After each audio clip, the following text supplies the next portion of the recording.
Welcome everybody to the November 3rd program of the Portland hub of the COP26 mobilization for Portland's worst polluters.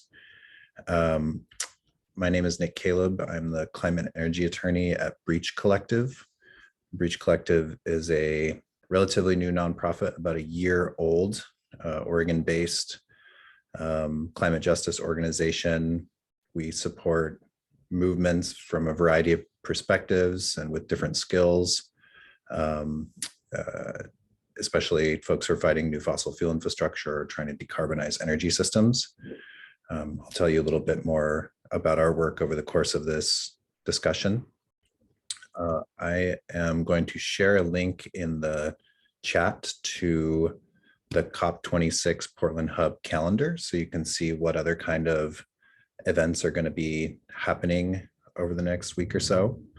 And yeah, you can email me at nick@breachcollective.org if you have any questions about anything in this presentation or outside of it, if Breach can be helpful for you in whatever capacity you need. I'm going to share my screen if I can figure out how to do that.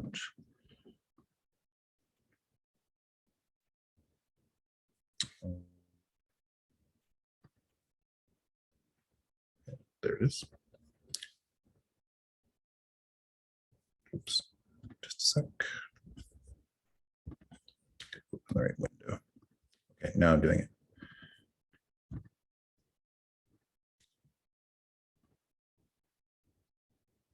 Great. Well, as I mentioned, my name is Nick Caleb. Been working on issues around fossil fuel infrastructure and fossil fuel pollution for about a decade now, mostly in Portland, but a little bit elsewhere in the United States, Pacific Northwest, and just a little bit outside of the United States. Today, I'm going to talk to you about Portland's worst fossil fuel polluters and what you can do about it. So I'll just begin by, introducing with a little bit of context.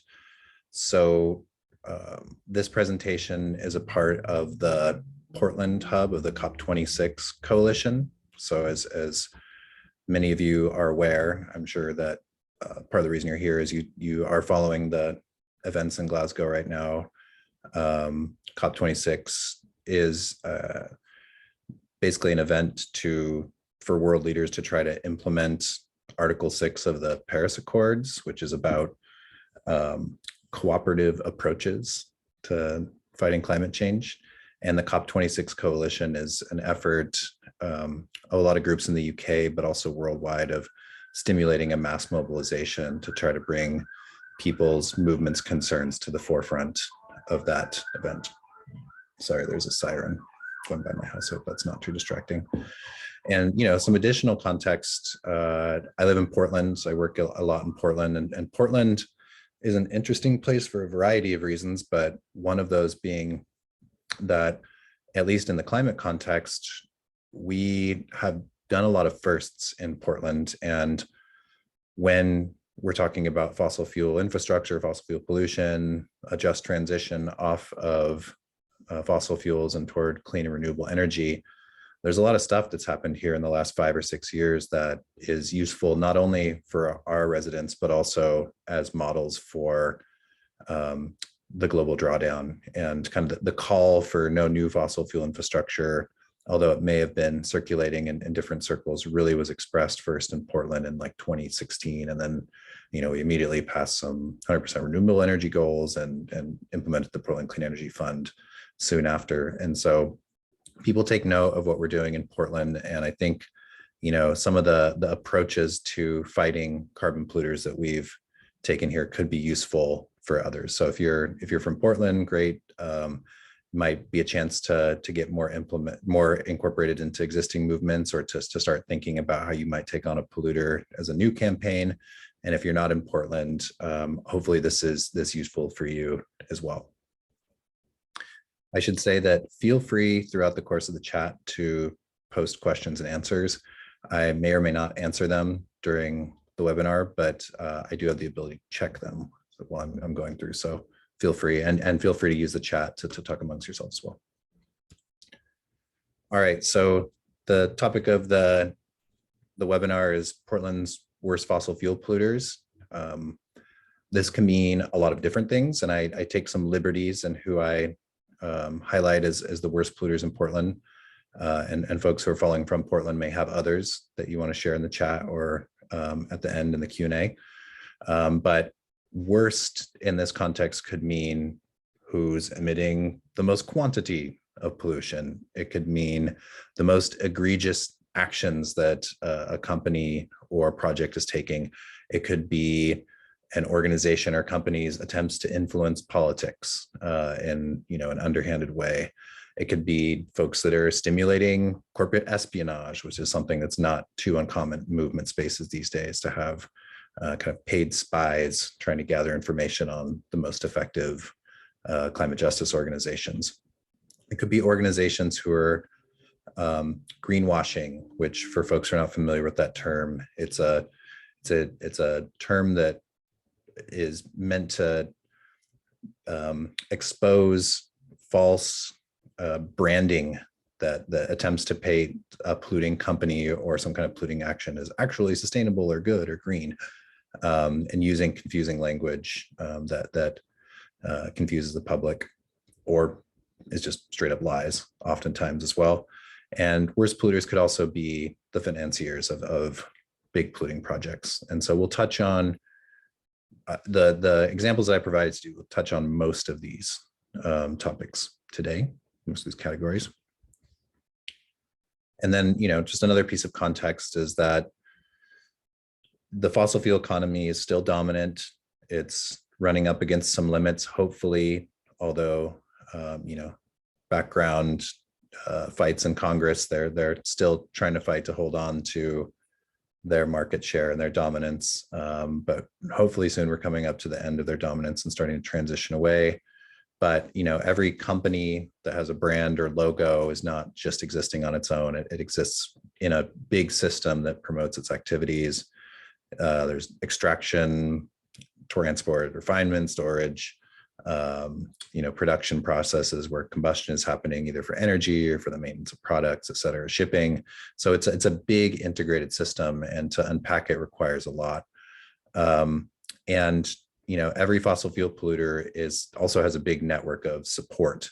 So they don't just act on their own and in-house all of their needs. They hire out for services. They need lawyers. They need communications personnel and branding support. They need internet services. Some of them hire spies. There are trade organizations that support and lobby for fossil fuel companies and projects. And then there are people who are paying the bills, ultimately investing and hoping to get a big rate of return on these projects. And so all of this exists in this big kind of network. And so as we plan campaigns, we have to be cognizant of these bigger networks and figure out in these chains and networks where we can be most effective and impactful. So when I think about fossil fuel polluters and just the fossil fuel economy, I think about the dangers in three ways. There are probably more ways to think about this, but this is how my brain works with it. First is the big greenhouse gas emission piece, which is about climate change and the rest. So that's a big one. And then all fossil fuel projects that at all points during their life cycle, from extraction to transport to refinement to combustion, et cetera, they all have direct harms and risks. And those could be spills, leaks, air toxic emissions, explosions, and many other risks and harms. And then, I'm in Portland, so I also think a lot about seismic risks because we're constantly in expectation of large earthquakes in the next 50 years, probably is what has been predicted by experts. And so any of these risks that are local direct harms are exacerbated massively by seismic risks. And so I'll talk to you in detail about that here shortly. So, this is an item that was released earlier this year. I think it was a Harvard study and the Guardian published it, but fossil fuel pollution was credited as being responsible for 1 in 5 of all people who died globally in 2018. So I think as climate change continues to worsen, and we have kind of the effects of that are exacerbating all these other background conditions, more and more harm and our planet is going to be attributed to the fossil fuel industry. It's already a major polluter and will continue to be so moving forward. But just for context, I mean, this is really one of the major central, let's call it existential, like fights of our age. So, in addition to the air toxics problems and the emissions problems, there are these greenhouse gas emission problems. And we, for the purposes of this presentation, I'm going to localize this in first Oregon and then Portland and start to narrow my approach before I start naming names. So, one way you can look at fossil fuel pollution is to do what's called an emissions inventory. And what an emissions inventory does, if done correctly and well, and there are different methodologies, but you start to figure out how much carbon is being emitted in your jurisdiction as a total, and then you can break it up by sector. And then that information then can be useful in figuring out what sectors you go after hardest in order to reduce that pollution. So you'll notice this is for Oregon from 2018. And so the largest sector is transportation, which, gas, diesel. Then there's electricity use, industrial, residential and commercial, which can be home heating, mostly is home heating, so natural gas, and then agriculture. If we zoom in on Portland, this is from the Portland's Climate Action Plan update that came out recently here. You'll see that Portland's, the areas where we need to cut the most in order to meet our, in my opinion, conservative emissions reductions goals are primarily in buildings and energy, and in decarbonizing the electricity system. I don't work as much on the transportation side of things. And so just as a way of crediting people who are doing really, really good work right here, the Sunrise movement in Portland, Sunrise PDX, is doing a lot of campaigning against the Oregon Department of Transportation and their attempts at building highways and new multi-lane bridges and things like that. And so there are a lot of folks in our community who are focused on transportation, and I'm happy to put folks in more and more contact. But what I'm going to focus on mostly are the low carbon electricity, buildings and energy, and kind of indirectly transportation fuels that are stored at the critical energy infrastructure hub in Northwest Portland. That's going to be basically the focus of where I call people worst polluters. So let's start with the fossil fuel terminals in Northwest Portland. So on the mostly west banks of but not exclusively west banks of the Willamette River in Northwest Portland, there's an industrial, what's called an industrial sanctuary. You might also call it a sacrifice zone if you live near it or formerly used that land for something else. But it's basically fill soil where a lot of industrial work happens right on the banks of Willamette. And there are fossil fuel terminals that that were constructed on that land starting over 100 years ago. And many of these tanks that store upwards of 90% of the transportation fuels in Oregon, and also some fuel that's just passing through to go to other jurisdictions, is stored there and at great risk. This is something that has been studied pretty extensively now, and just in the last 6 months, a report came out of Multnomah County, was sponsored by Multnomah County and the Portland Bureau of Emergency Management, on the risks of that area in the event of a catastrophic earthquake. And I encourage you to read the report if you get a chance. It's in draft form right now. They took some public comments. It's still, if you search Critical Energy Infrastructure Hub Portland on Google, this will be the first search that comes up, the report on the Multnomah County site. But among other things, like identifying the risks of individual facilities, the report found that a large enough earthquake could trigger one of the largest oil spills in history, in world history, and it would destroy the Willamette River and nearby residential areas. So in addition to the carbon emissions from the fuels as they're combusted, you've got this major existential problem here. And so the report also, categorizes, names all the parent companies who are operating these terminals. And then, one other piece of information around terminals that's not well studied yet is that these tank farms actually are a major source of air pollution as well. And so this is an issue that hasn't been studied well, but Inside Climate News did a big study on it recently and started to highlight those impacts as well. So in addition to greenhouse gases, you've got seismic risks of oil spills, and big time air pollution concerns at these concentrated oil facilities in the oil and gas facilities in Northwest Portland. So, that sector in itself is probably, Portland's riskiest fossil fuel polluter if you include all of those facilities together. And so it's a problem that's been identified, and people are gathering data. Multnomah County commissioners have said that they are going to regulate that area. They're going to attempt to shift the risk of those facilities, which we anticipate will be in the many billions of dollars, back onto those companies rather than to the public at large. And I invite you, Breach will definitely be participating in that, and I invite you to participate in those processes as well when they move forward at Multnomah County.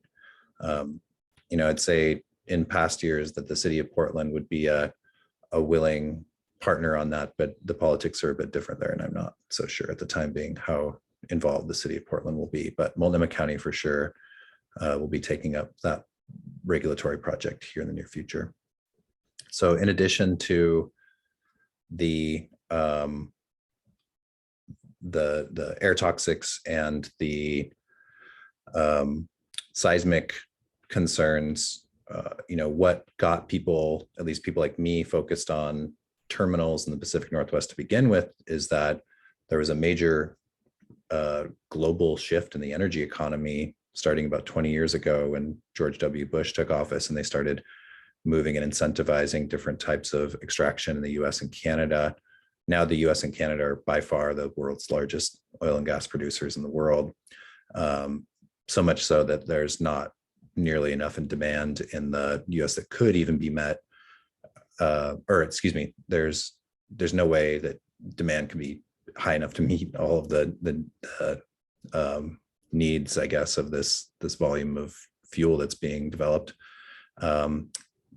But aside from that, there's a global energy economy that the United States is plugged into, and the biggest demand and what's fetching the highest price largely is in Southeast Asia. And so back in like 2013, a group called Portland Rising Tide mapped out where a lot of these projects were coming from and where they had to go, mostly through our region and ports, and mapped out the quantity of fossil fuel and its carbon impact that would be going through our region. And it was astoundingly large, like biggest, in the world, kind of like 5 times bigger than the Keystone XL pipeline, which at the time was considered to be like a world-ending project. And, one happy story about our struggles in the Pacific Northwest and in Portland is that we've stopped all of that.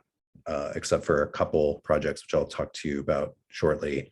None of those new expansions and projects have been built. People in this region understood the problem early and linked together as a region to beat back those proposals. So coal, oil, gas terminals come to the Pacific Northwest to die largely. So that's a great credit to the action and activity of our region. But there's still some proposals that are on the table and some that have kind of snuck through the processes by kind of changing use in a way that our bad laws allow.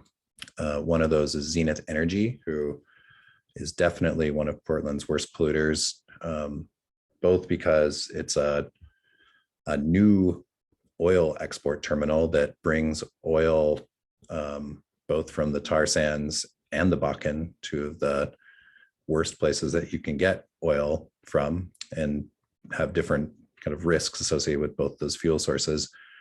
But because they are a very dishonest company as well, and they've sought to undermine a lot of local processes, they've been really bullying the city of Portland and the Oregon Department of Environmental Quality for a couple of years, trying to transition an asphalt terminal into a full oil export facility.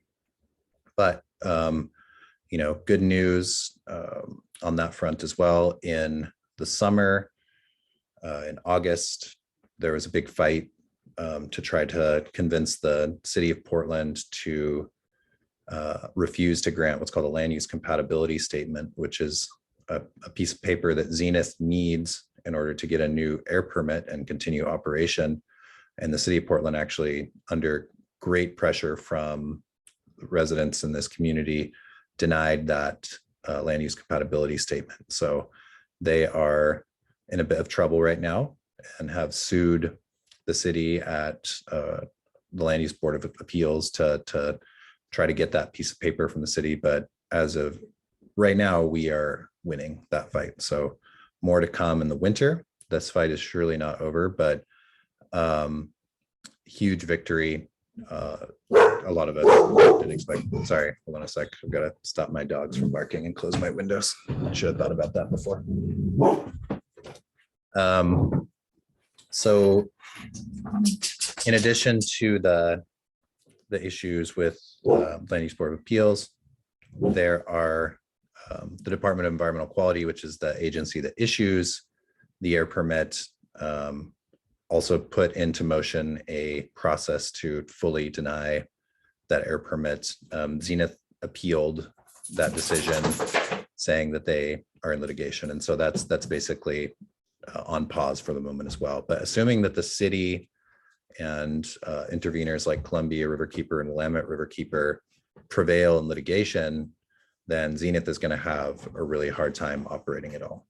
So we're all in a very strong position there.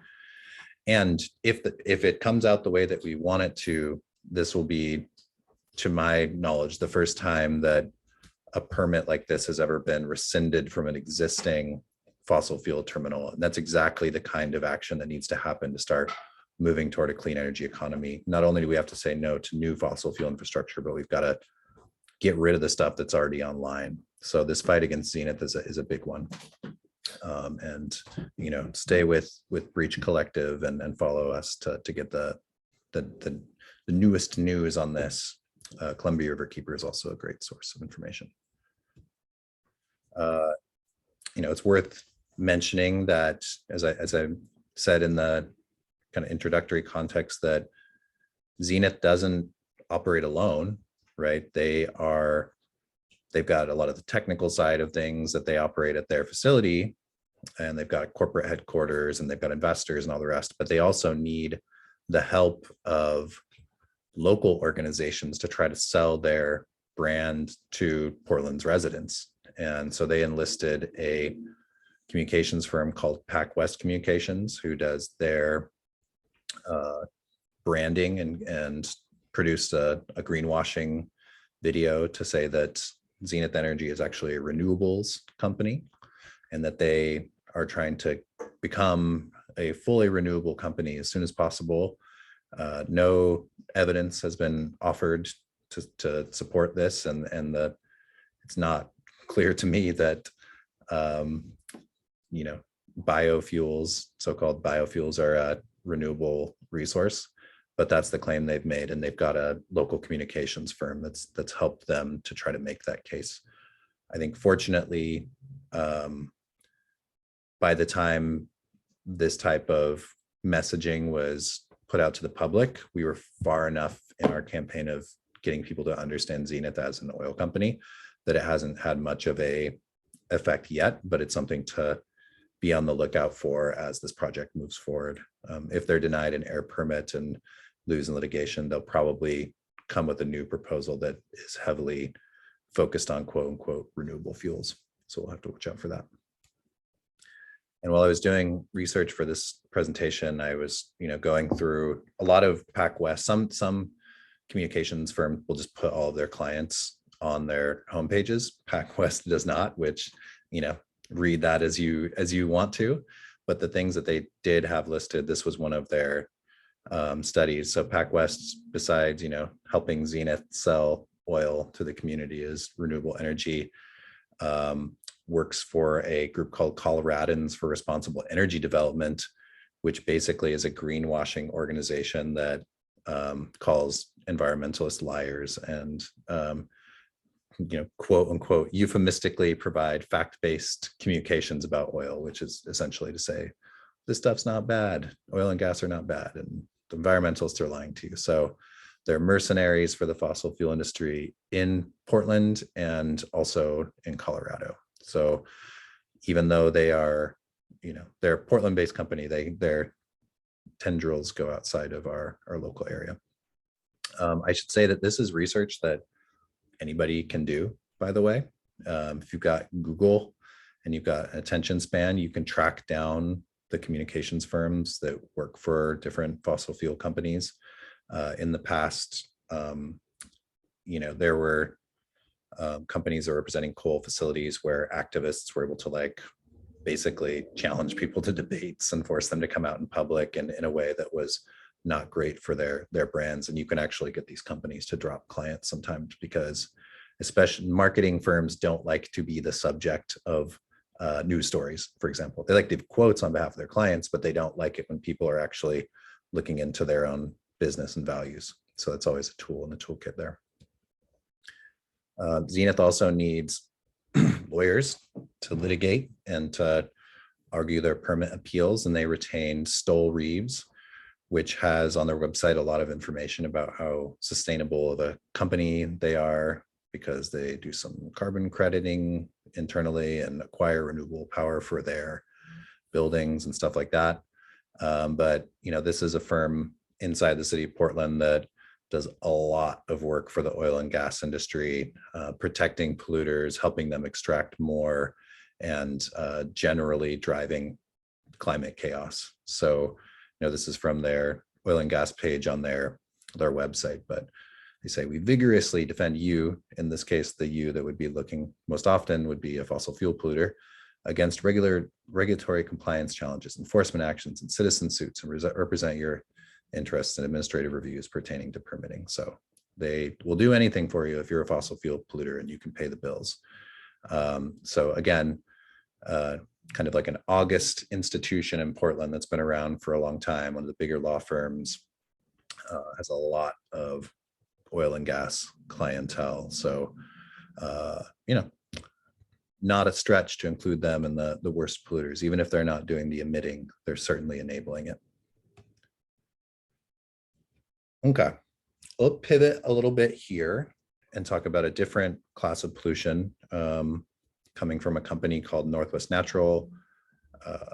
Northwest Natural, actually, they're a gas company. They supply gas for home heating and cooking primarily. They also have a few other operations, but that's mostly what they do. They also use gas in their fleets. But this is a company that used to, I think it was called Portland Coke and Gas or something like that way back when. Probably there's a fact correct in the audience on that one, but they, as a corporate entity, have been around for a long time.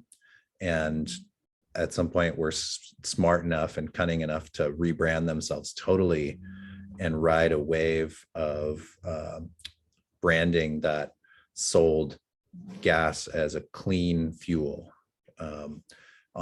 basically based on the fact that if you combust oil and natural gas side by side, the carbon emissions from the methane will be lower than if you were combusting the oil. In recent years, that propaganda has been completely undermined, and not only when you consider methane emissions at the site and through transport and elsewhere, so-called fugitive emissions in the gas system, its emissions on the greenhouse gas level are at least as bad as coal, and sometimes worse. And those methane emissions have been underreported at wells and through these processes for years and years and years. So that, it doesn't actually emit less in terms of greenhouse gases. And then secondarily, we're starting to learn a lot more about the indoor health impacts, especially from cooking with gas in the kitchen. So, when you combust gas inside of your kitchen to cook with, you introduce all sorts of chemicals into your kitchen that cause health risks. So there's nitrogen dioxide, which has been linked to people who are studying gas stoves to increase asthma in children, a huge increase. You've got carbon monoxide, which causes pulmonary issues, respiratory issues, and also, it's the same thing that if you sit in your garage with your car on will kill you eventually. So, if you're not ventilating well, even if you are, you're being exposed to carbon monoxide. And then you've got formaldehyde also as a chemical that's emitted. So it's bad stuff. And this is something that hasn't been discussed really at all until very recently. There's a growing body of research to identify the risks here. And the gas industry and Northwest Natural have downplayed these risks in every forum that they've been asked to account for them so far, including in public communications to decision makers. They basically said, well, we don't agree, basically. Like, we've seen the science and we just don't agree that there's a problem here at all. So, trust who you will, scientists who are trying to solve this problem, or the industry that's trying to protect its bottom line. But I'm going to go with the scientists on this one.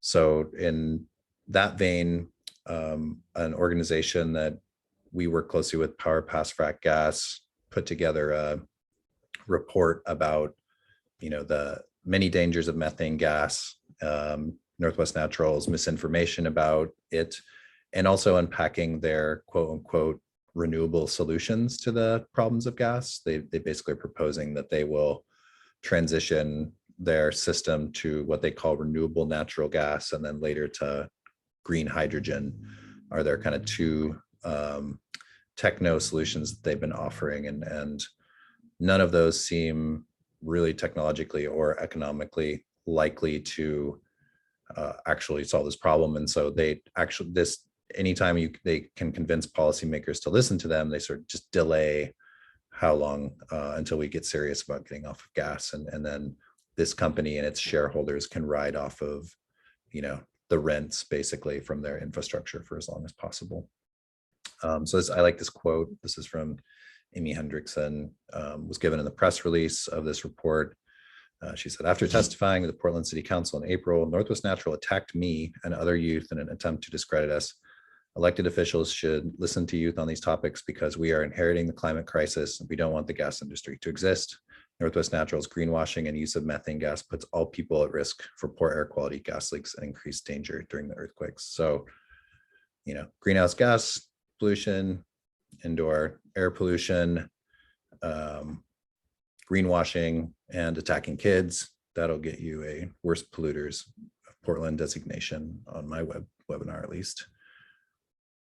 And then, there's a really nice article that was published in NPR. So this is an issue that's starting to get out to a wider variety of audiences, but NPR did publish a story on health impacts of gas stoves. I didn't put this quote in the webinar, but it's one of my favorite quotes that I've seen in any news article recently. But after the author of the article, there's also a audio to listen to on this one as well. But basically, the article goes through and talks about how environmental groups and scientists are studying and pointing out these health impacts. And representative of one of the gas lobby groups, basically, paraphrasing here, says, these are all groups that care about climate change. They don't even care about indoor air quality. Like, what are they talking about? And it's just like one of the funniest quotes from an industry person I think I've ever read that got published, where they're basically saying it's not fair to like talk about this problem that we don't have a good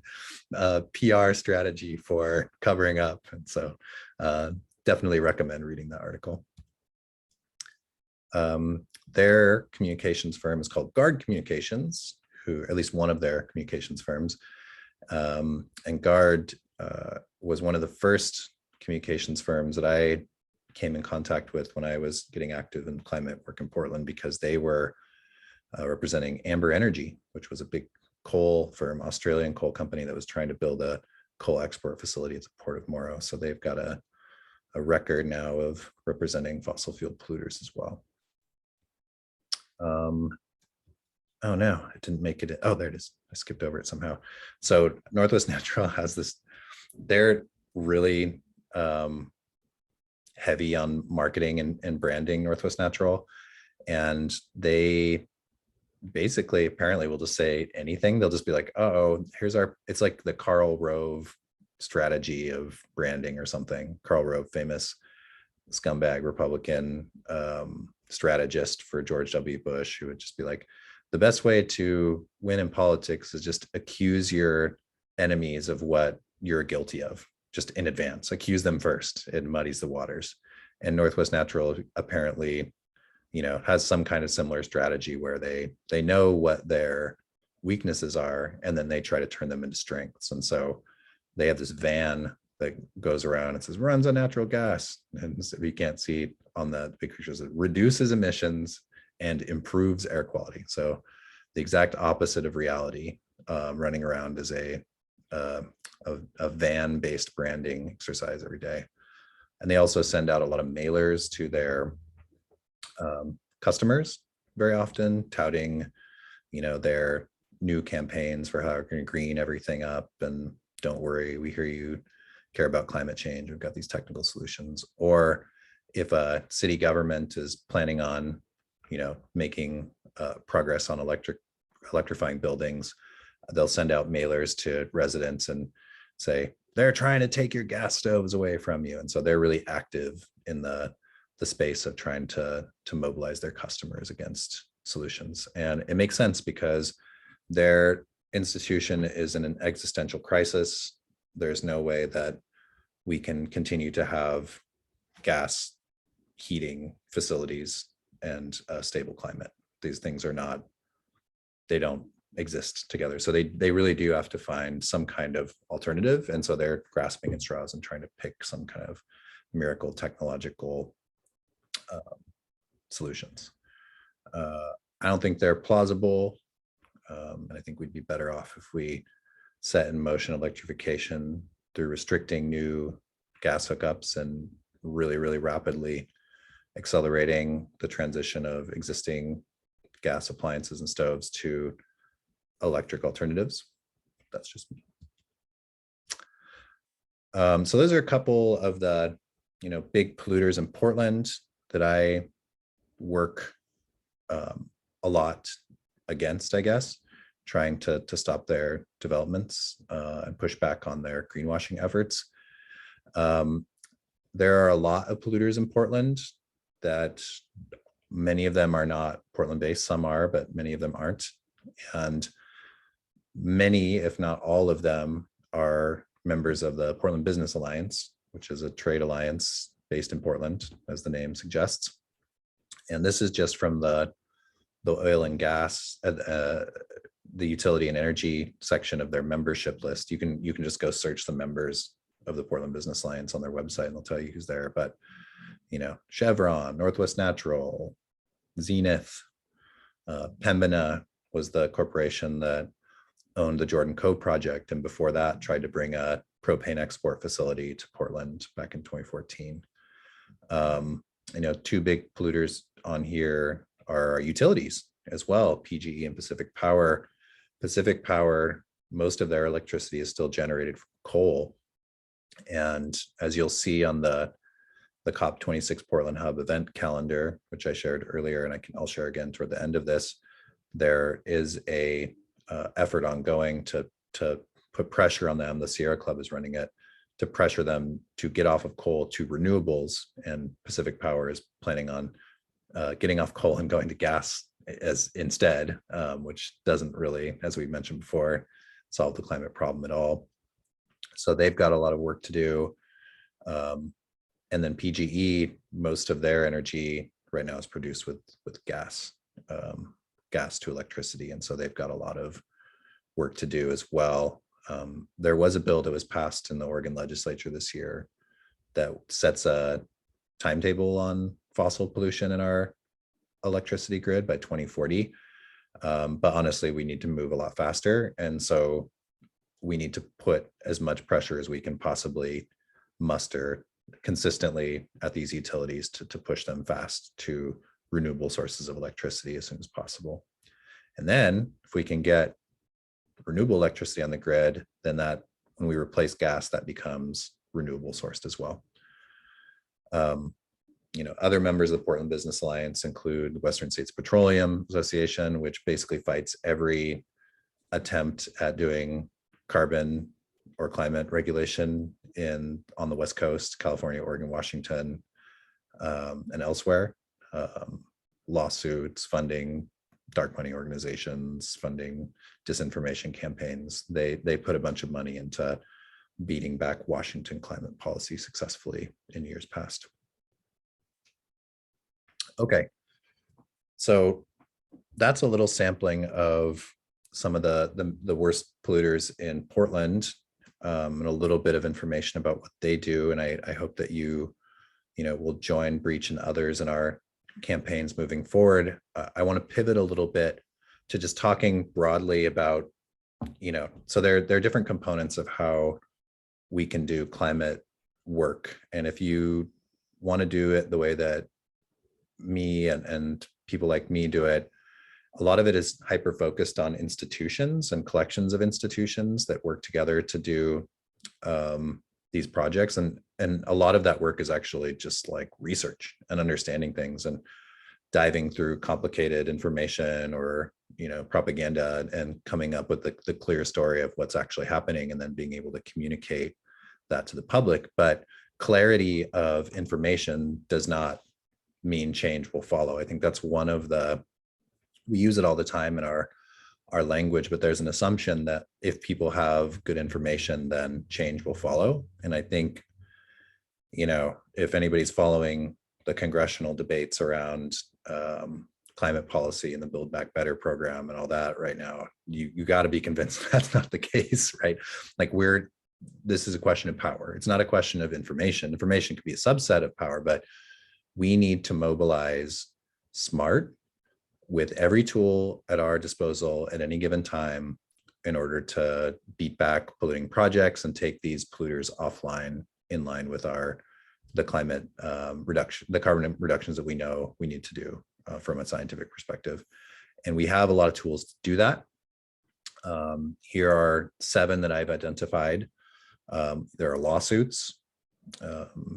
Lawyers are expensive, so it's not always an option, but it's available. You can change laws and you can change policy.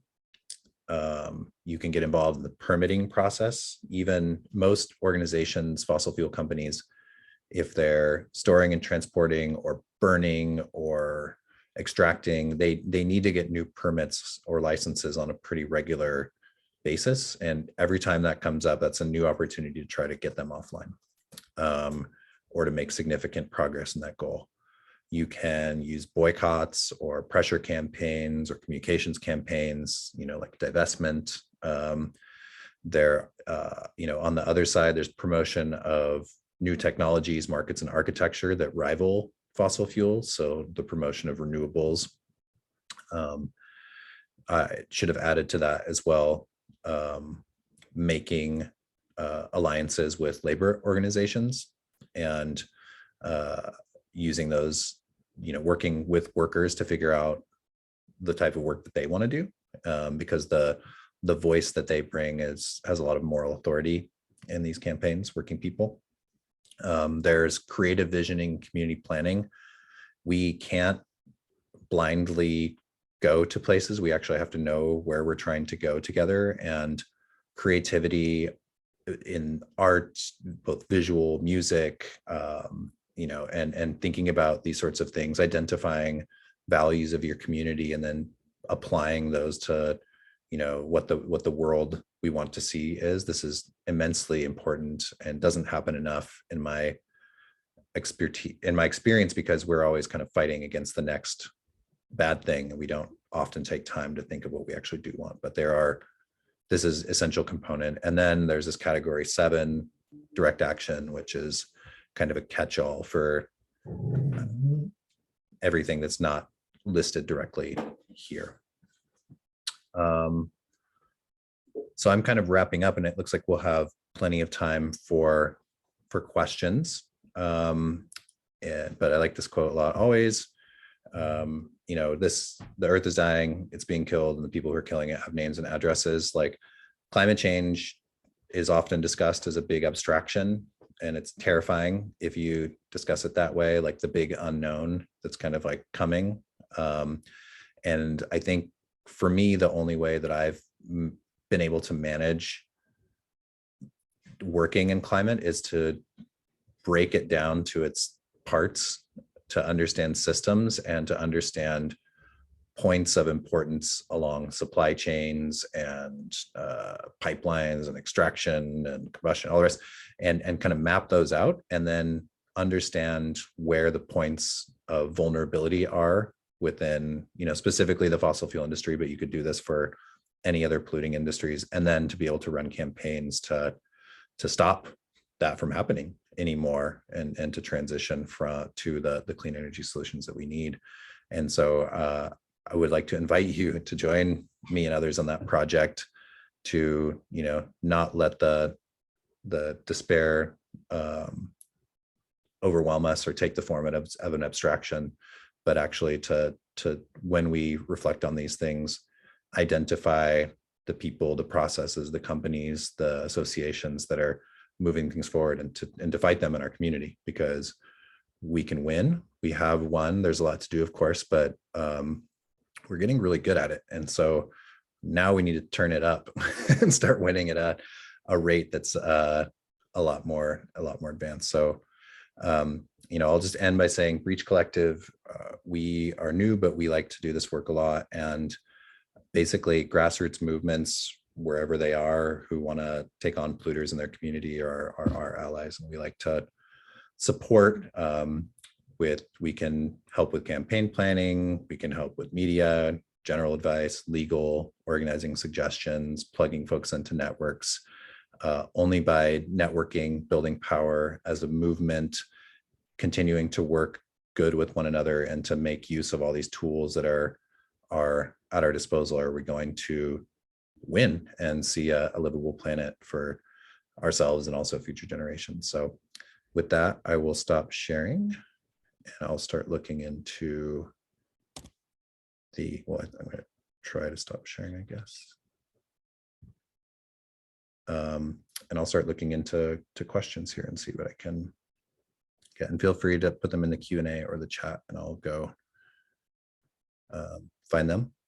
So one question that's in the chat is, what are my thoughts on renewable natural gas? So renewable natural gas is, as I mentioned briefly when I was talking about Northwest Natural, it is one of the solutions that's on offer from Northwest Natural and other gas utilities as a way to transition away from fracked or fossil gas. I have to say, I think it's mostly a false solution, except in limited capacities where, it's like industrial processes where electricity is just not up to snuff for generating the type of like torque and power you need to do the things.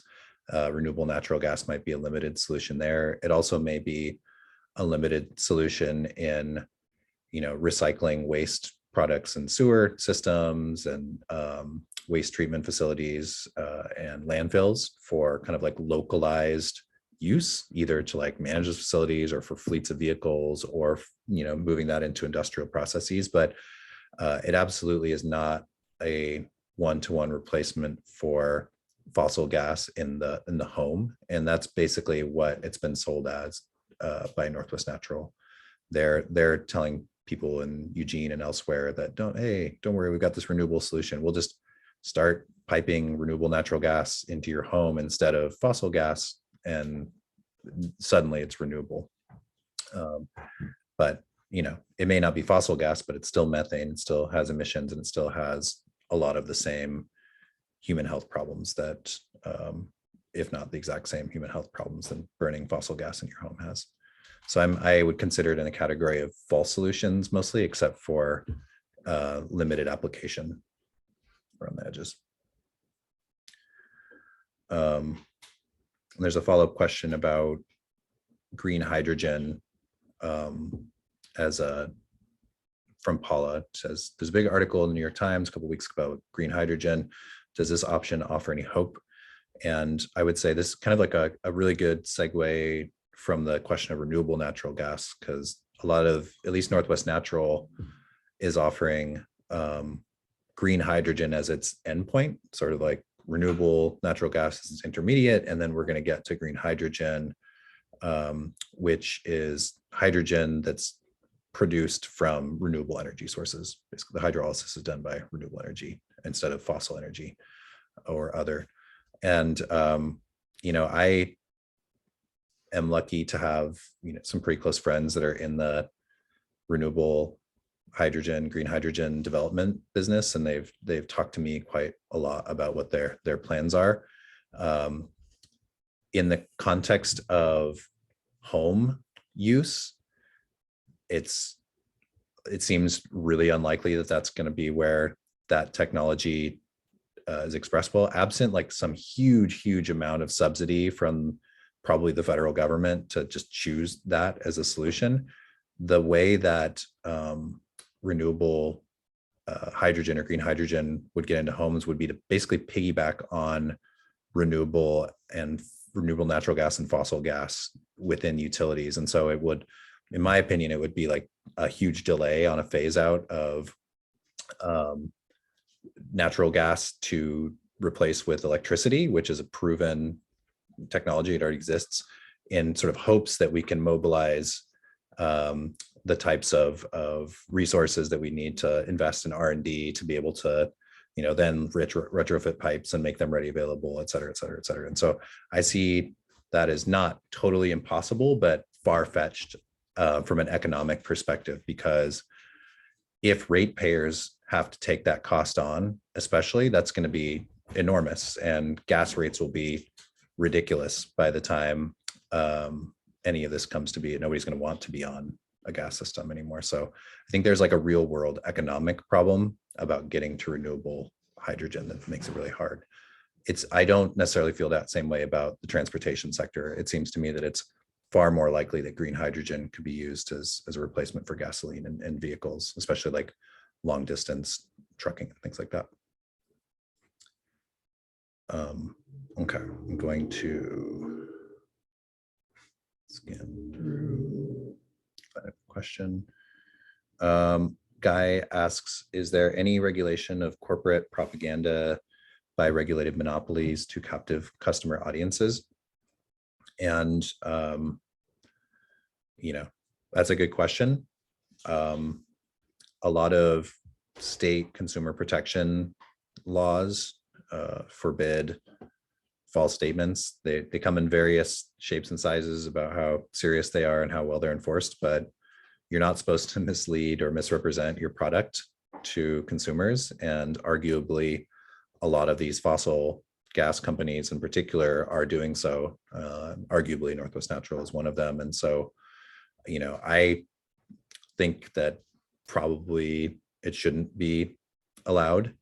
under existing law. But I also think that the fossil fuel industry writ large is now just well known to be a subverter of public knowledge on any topic related to their industry, and they just shouldn't be trusted. And probably we should invest a lot more in restricting the types of advertisements that they can offer.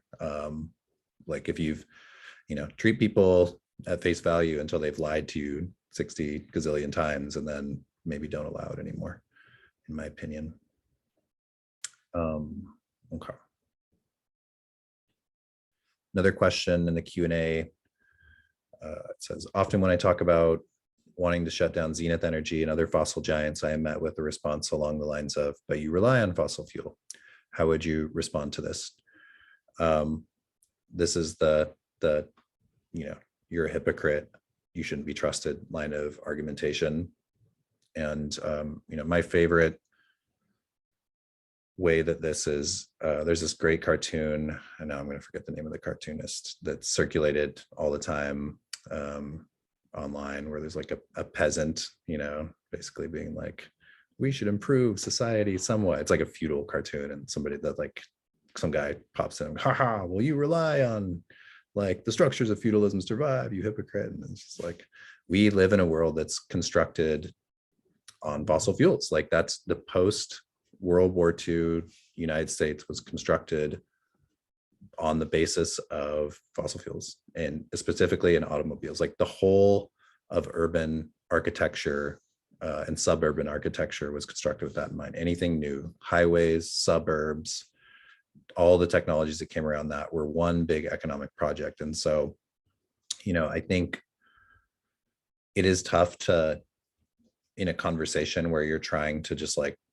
talk with somebody for 5 minutes about something like that, is really hard to be like, okay, can I explain to you 70 years of development and why we need to start unpacking this? But, minds I don't think are changed in one conversation anyway. And so I approach a lot of conversations like that with trying to sort of subtly add information that may be new. It's just like, if you are, let's say that you're somebody who lives in a city and you don't drive a car, for example, or you drive a car rarely, or you have to drive a car, you can lead with that to be like, well, I'd love to, take a bus or ride my bike, but here are the reasons why that's not feasible for me. One, I don't have bus service in the place that I live in, which is a big problem in a lot of American cities, or it's unreliable, or, it's dangerous to ride a bicycle, and because there isn't adequate bicycle infrastructure. And then, basically, I think those are campaigns to work on as well, right? Like those are things to advocate for, to try to create those solutions, and to turn conversations like that are kind of intended to be like a stopping point where people are like, well, like you're a hypocrite, so I don't want to listen to you. It should be like, well, I have noticed, yes, thank you. I have noticed exactly what you're talking about. And here's how I am trying to find solutions to that. This is the way that we're going. So pivoting to sort of solutions-based discussion is something that I rely on often. You won't necessarily like convince somebody whose mind isn't wanting to be convinced, but sometimes you can leave a conversation at least kind of like, not with a fight, or like planting a piece of information that somebody may reflect on at some point in the future. Take a couple more questions before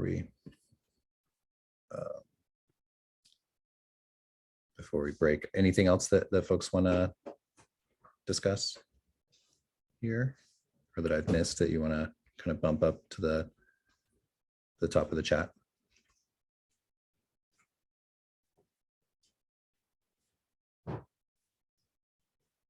Okay, well, I will post the calendar for the rest of the Portland Hub events in here. Please, if you are able, go to some of these other events, tell your friends about them. I think it's really important that we support one another as a climate movement, to make sure that we're all knowledgeable and supportive, and are leveraging our power to the max. We need each other a lot right now. And, even though I'm not free of this in my own life, cautioning against defeatism, cautioning against getting too overwhelmed. If things start to get too hard, rest, take care of yourselves and support one another.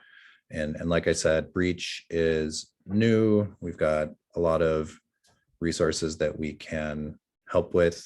We can connect to different networks. And, if you're wanting to get involved in these types of struggles against Portland or your community, wherever you are, the worst fossil fuel polluters, I'm always happy to lend a bit of advice and support on that.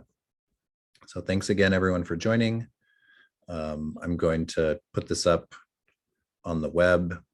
It'll be posted on our YouTube channel, at Breach Collective's YouTube channel. So feel free to share it with folks. And my email address is nick@breachcollective.org if you have any other questions. Thanks for joining the webinar. And yeah, I hope you get to join some of the other good COP26 Portland Hub events in the next couple weeks. See ya.